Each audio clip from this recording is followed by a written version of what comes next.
When you look back at history, what is left is usually art. There are a lot of works in this exhibition which discuss exactly this issue, how to write the history, how to preserve any truth. This show is supposed to, first of all, present the best Ukrainian artists in the United States, artists working in Ukraine as opposed to diaspora artists.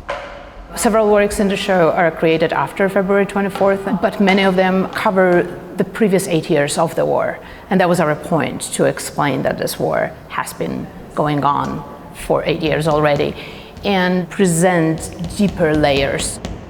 In many ways, this war is about Russia trying to erase Ukrainian culture as a thing in the world. As such, these artists take it upon themselves to contribute to the war effort, not only by supporting those at the front lines with sales of the artwork and donations, but actually elevating the profile of Ukrainian culture and resisting the attempts to erase it. The first piece of this series I created like exactly 1 month after the full-scale war in Ukraine started. We've already selected Olya Fedorova's photograph for this exhibition when I followed her on Instagram, and I noticed that she put on these poems. Because of heavy shelling, she spent the nights in the cellar of her building, and she could not buy art materials. So she started to write these poems on bed linens with a felt pen. The aim of creating this first piece was to express my anger and rage towards the enemy, towards the Russians, about what they were doing and doing still to my country, to my city, which is still bombed very heavily. So I just put my feelings into a visual poem, some kind of a curse, or something like that, something ancient. I asked the artist if there is a way to get this work to New York City. But then the work was caught on the Ukrainian-Polish border in some sorting center for about 6 weeks, and we thought we lost it.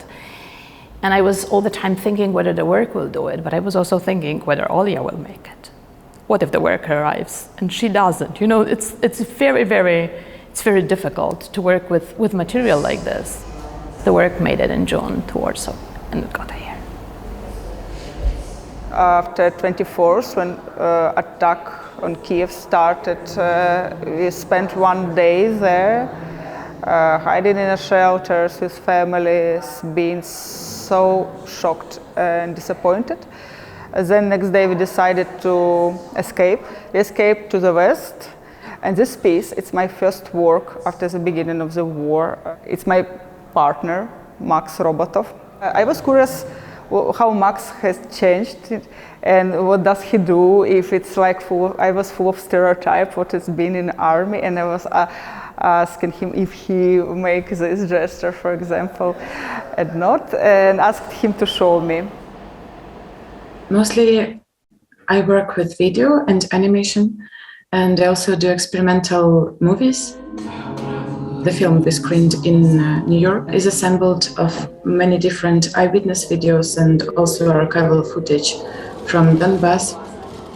If I were to address American audience, then I would propose not to be surprised, because the surprise I see amongst the European audience seems like another kind of irresponsibility, because this concrete war in Ukraine, it unfolds into the endless lines of war that we encountered for years, back to Afghanistan and Syria and Iraq and Chechnya and Bosnia and Yemen and Palestine, and endlessly backwards.